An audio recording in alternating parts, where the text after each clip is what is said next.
Very warm welcome. On behalf of Wakefit Innovations Limited, we extend a very warm welcome to all of you and thank you for taking time out of your busy schedule. It's a big moment for the company as they are launching their IPO today. To mark this momentous occasion, we have the entire management team of the company.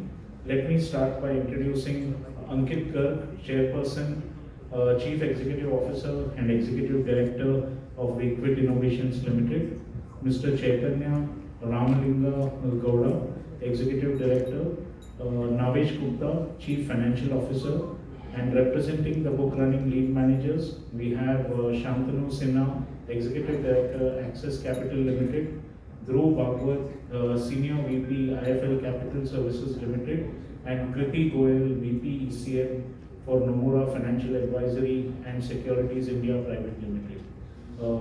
For the opening remarks, I would now like to invite Shantanu Sinha, Executive Director, Access Capital, to make the opening remarks.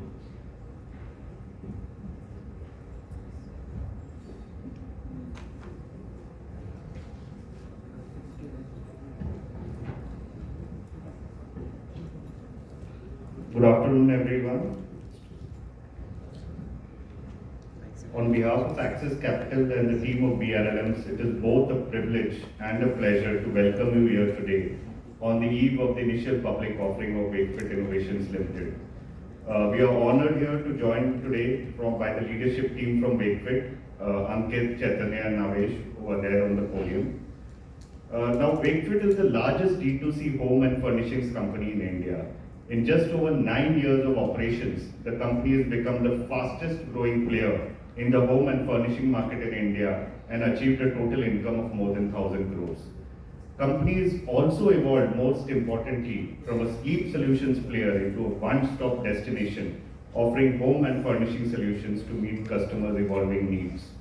With a strong omni-channel ecosystem, Wakefit seamlessly blends its own channels, which is the own website and IPOs, as well as the external channels, which is the marketplaces and the MBOs, ensuring frictionless access and availability for customers across India. Backed by a loyalty and a loyal large range of community of millions, Wakefit continues to shape how India sleeps, lives, and furnishes its homes, proving that innovation, affordability, and scale can definitely go hand in hand. Now I'll just go to the IPO details. The total issue size is 1,289 crores at the upper end of the price band, out of which a fresh issue of INR 377 crores and an offer for sale of INR 912 crores. The price band is INR 185 to INR 195 per equity share, and the bid lot is 76 equity shares. This is as per issues in accordance with Regulatory 6.2 of the ICDR. In terms of the allocation, 25% of the offering will be reserved for the HNI and retail investor. The anchor book opens on Friday, the 5th December, and the issue period opening on Monday, 8th December 2025 and closes on Wednesday, 10th December. As we stand at the cusp of this landmark offering, I invite the management team to share their journey, vision, and strategic roadmap for the future. Thank you once again for joining us today.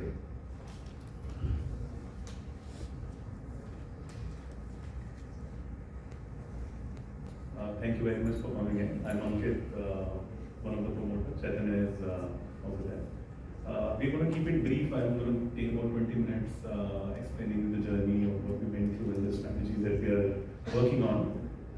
And then we'll leave the floor open for Q&A. To start with, can we put up the presentation? Next, please.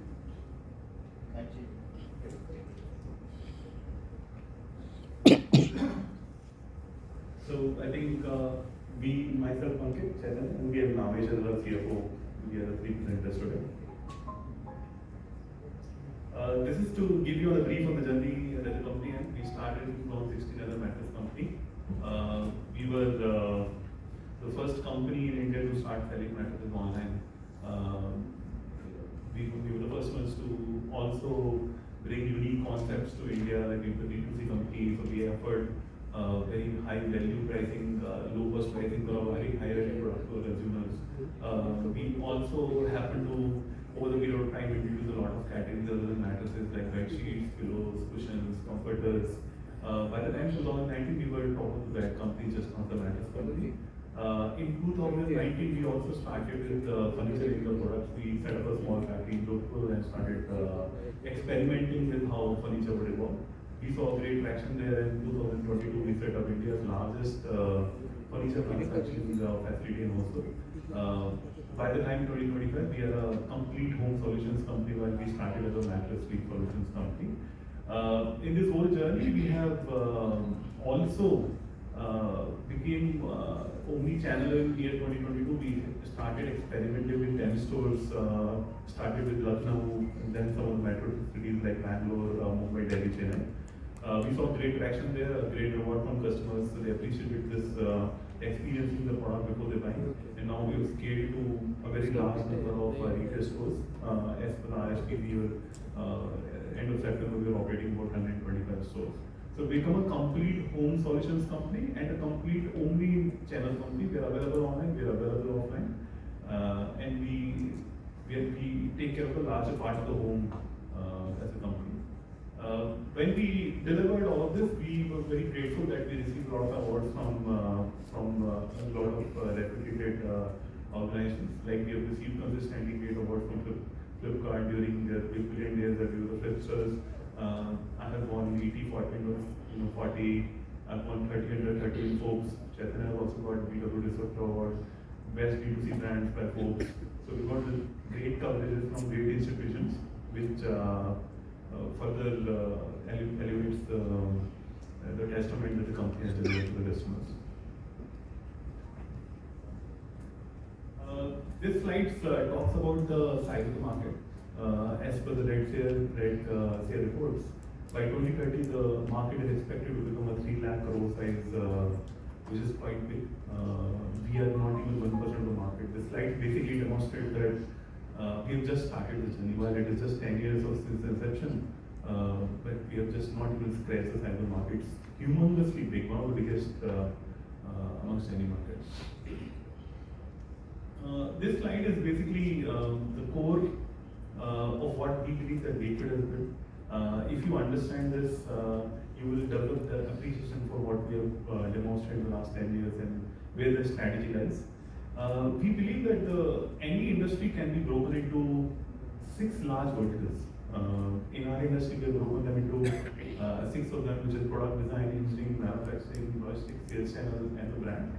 I'll give you an example of some of them, so that you understand why each of these pillars are important and how strategically Wakefit is placed to take larger market share of the category. Let's take an example of product design.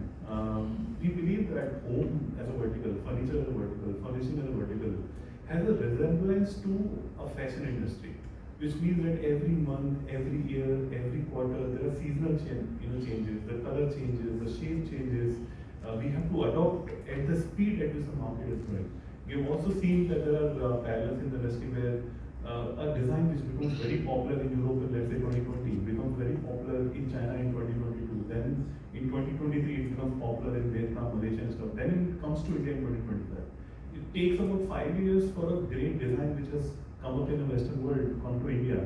And hence it becomes very important from our perspective that how do we bring best of the designs which is in today's market resembling to consumers at a very affordable price. And hence we set up a great design engineering team in-house. Their job is to constantly look out for what are the trends, what are the color trends, what are the shape trends, how Western world, Asian world is evolving in terms of consumption, in terms of furniture becoming more and more smart. And we are very proud to have about 50 member team who are constantly creating new products for our consumers. But the problem is that if you notice any company which is built from design, let's say any fashion company, we notice that a lot of EBITDA gets diluted because inventory ends up becoming liquidated over a period of time. Because we are not able to sell through, because design that you have to churn out more and more design every month, every quarter, there are chances that you might end up launching vigilance. So in that case, what our company, what we have done from a design engineering team is that we have built a very a beautiful data-driven methodology to identify trends. We are also a tech-enabled company. We have about 50 plus engineers working in tech, about 20 plus engineers in data. So we scrap a lot of websites in Western and Asian world, figure out what are the trends, and then we finally identify what are the best-selling designs that we should inspire from, and then we build a product catalog so that we don't end up creating, let's say, bad designs. But we also, in the next vertical engineering, what we've done is this design and engineering is actually very integrated. So if let's say my company's product, let's say we launched 100 designs and 40 only became successful, market with 60% of the designs, we have to liquidate them at a very lower price, and hence this dilutes EBITDA. So what we've done, because of this data-driven methodology, we have reached from 40% to over 70%, which means there's a significant shift in terms of good designs we launch. But we are still left out with 30% of the designs which let's say we are not able to sell at the price that we wanted to sell. Here, the engineering team comes very handy. What they have done is they have created a method in which we can make single piece MOQ in a factory. They have created a list of, like, if you were to design the chair, let's say if you are gentlemen are sitting on, we would break that chair into tens of components. Each of the component is joined like a car. Like if you notice in your car, your steering wheel is separate, your gear knobs are separate, your wheels are separate, your chassis is separate. You can literally change any component of your car as per your choice. So exactly what we've done in our company in terms of engineering, we have broken down every product into small components, and we make those components in a factory in a single piece MOQ form, which means that 30% of the designs which are not moving in the market, I only are left with one single piece of inventory, and hence I don't have to dilute my inventory. So this becomes very powerful tool for us, and in fact we are very proud that we are the only company in India, most probably in furniture segment, who has got up a big setup of engineering team. These teams not only do manufacturing-led engineering, they also do value engineering, production engineering, packaging engineering. These are the terms which are used by automotive companies, and we are a big fan of how automotive companies have been able to scale in a very non-linear form by adopting some of the world-class methods. Example is in the if we probably mentioned this in our company, that if Mr. Ratan Tata had to launch a Tata Nano at 1 lakh rupee, imagine Maruti's were available at 4 lakh rupee, 4.5 lakh rupees. The cheapest car from Maruti was available at that price, right? Mr. Tata came with saying that I want to launch a car at 1 lakh rupee. Now, the team, the R&D team, the engineering team, just sitting there in the office, imagine the amount of grunt that they have to go through. They have to look at every component of the car, find out the value engineering in that, which means optimize for the requirement of the consumer. They not only had to do optimization of parts, they also had to optimize on the manufacturing part. Whether this material is available at the lowest price, whether there are processors who can convert this raw material into a component at a very effective price, whether there are ways to package this product into a very low cost so that the customer can actually buy this. So imagine that kind of work that the automotive companies do in the world is what Wakefit has tried doing in the furniture segment by using engineering as a concept. Similarly, we are the only company in India who has integrated all of these verticals in-house. If you notice, most of the companies outside Wakefit in India, they would either be manufacturers, like for example, Jodhpur has hundreds of small and large manufacturing units, but they don't engineer their product, they don't design their product, they don't distribute their products. Like there are companies like home interior companies, those who are very good at designing, but they don't do engineering, they don't do production, they don't do logistics. We are the only company in India who own all the 6 pillars, and beauty of this integration is that every pillar is integrated tightly within the company so that efficiencies are unlocked. Example I would like to give you is this single piece manufacturing leads to EBITDA improvement because inventories are not built for liquidation. We have gone and operated on an MTO model. Look at the brand that we have built in a very different manner. There are companies who are only good at selling mattresses. There are companies who are only good at selling furniture, or let's say furnishing decor. We are the only company who makes sure that we sell a consumer a product let's say when we were as young as 22, like if you imagine all of us when we were young, when we passed out of our colleges, what we bought first time for in our life was maybe a mattress, and maybe a bucket, and maybe a mug, and that was all to survive.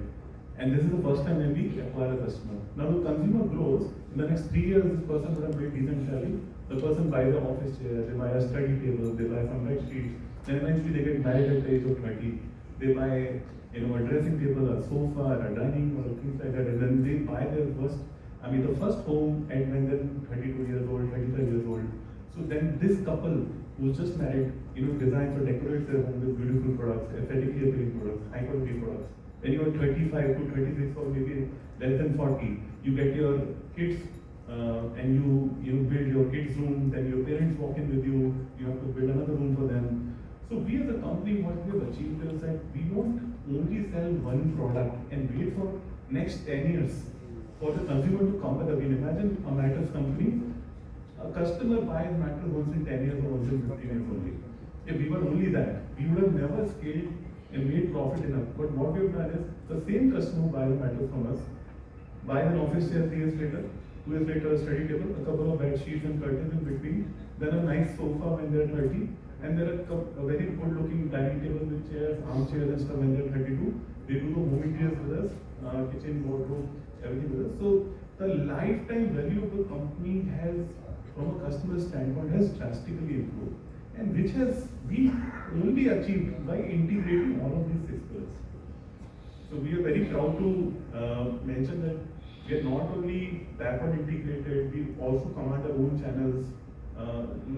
Almost 2/3 of our sales come from our own website, our own retail stores. We're not dependent on third parties who are going to distribute this. We own our own logistic systems also. As of today, we operate about 28 warehouses ourselves.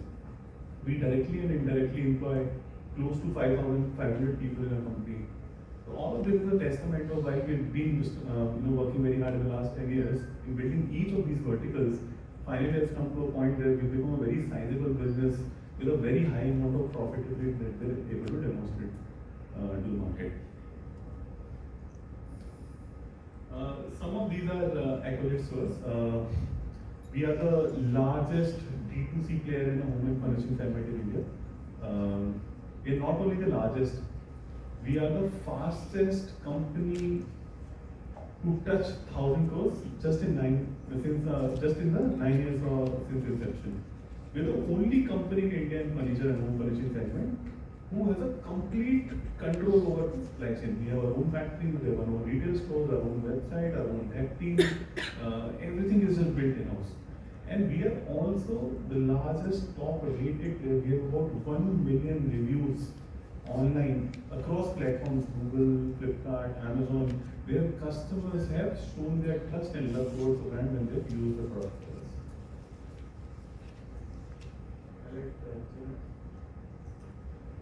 I'll let Chaitanya to cover some pages on this, and then maybe the next. I think the overview has already been given. I'll just quickly cover a couple of important elements and double click on those in 4 or 5 minutes, and then we'll quickly move on to question and answers. So in terms of growth rates, Ankit did mention that we were one of the fastest, but even whether you compare it to the overall industry average or whether you compare it to the organized peers, we have demonstrated that we've grown faster. In one case it's 1.6x, in one case it's 2.5x, and we've steadily grown consistently. It was not a flash in the pan. And to give you a sense of how we looked at the peers, we took a combination of listed peers, large conglomerates in India, and MNCs that are operating in India, and we sort of pegged ourselves against those companies to see where we stand. And the organized peers set is this, which is a combination of mattress companies, furniture companies, furnishing companies, and multinationals that operate in the same space.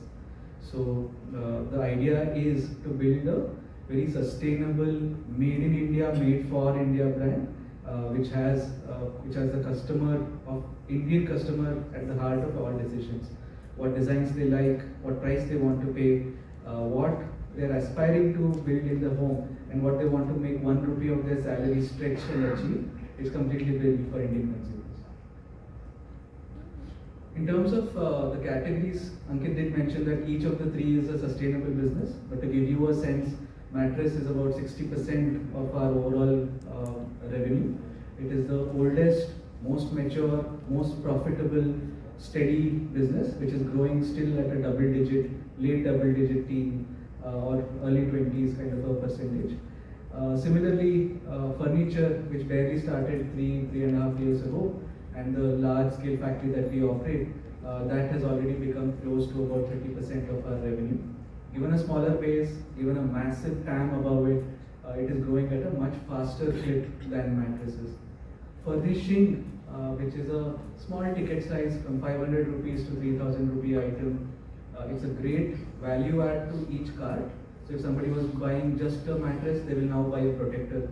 If somebody was buying just a sofa, they will now add a coffee table, and so on and so forth. These small ticket size items end up increasing the average cart value and also keep bringing them back to our platform more often.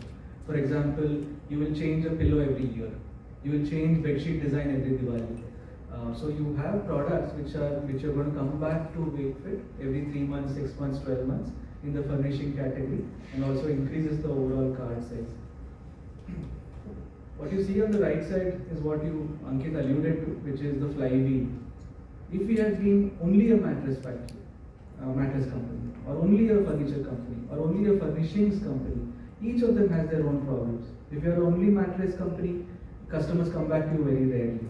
If you are only furniture company, the unit economics, you have to be very, very careful because you can't spend too much money on acquiring new customers. But if you are only furnishing and decor, the ticket size itself is so small that if you're just blowing up money on acquiring them, it doesn't work out unit economics wise. But when you put all of them in one umbrella and say that they will be a customer of Wakefit from 22 to 45, then all of this sort of comes together. This I'll skip through, but essential point is that we started as a single category company, single channel company, but over a period of time we've become multi-channel, multi-category, which means we are present where the consumer wants us to be present, from B2C website, marketplaces like Amazon and Flipkart, our own COCO retail stores, which are very asset light, to quick commerce, we're present everywhere. In the spirit of innovation, we also launched AI-enabled products last year, which control the temperature of your side of the mattress. If somebody on one side wants 19 degrees and somebody else wants 25 degrees on the other side, we will be able to achieve that. And it's also enabled by a contactless tracker, which means you don't need to wear a watch or a ring. You just need to sleep on your mattress like you would normally, and the tracker, which is underneath your mattress, measures all your sleep parameters and then optimizes for that. This is the high-end design team that Ankit was referring to. You would have seen this kind of design happening in an automotive company, a car company, or you would have seen it happening in an electronics company which is designing mobile phones or laptops. We are probably the first in India to do it for furniture, where every single thing starts with a 3D visualization, CAD CAM, SolidWorks, rendering in 3D, and then finally breaking it down into individual components and then manufacturing it. So this is the high-tech thing where every single part, from a small bush of a chair all the way to a large foam element, is engineered and tested by a German laboratory before it is launched to the end consumer. Because the German laboratory then simulates a 10-year wear and tear on how this product is going to last for 10 years and it should still be durable. So that is what we test and launch. I think in the interest of time, I completed the presentation. I think this covers manufacturing as well as the supply chain network that Ankit referred to. I don't want to belabor the same point. Open it up to questions.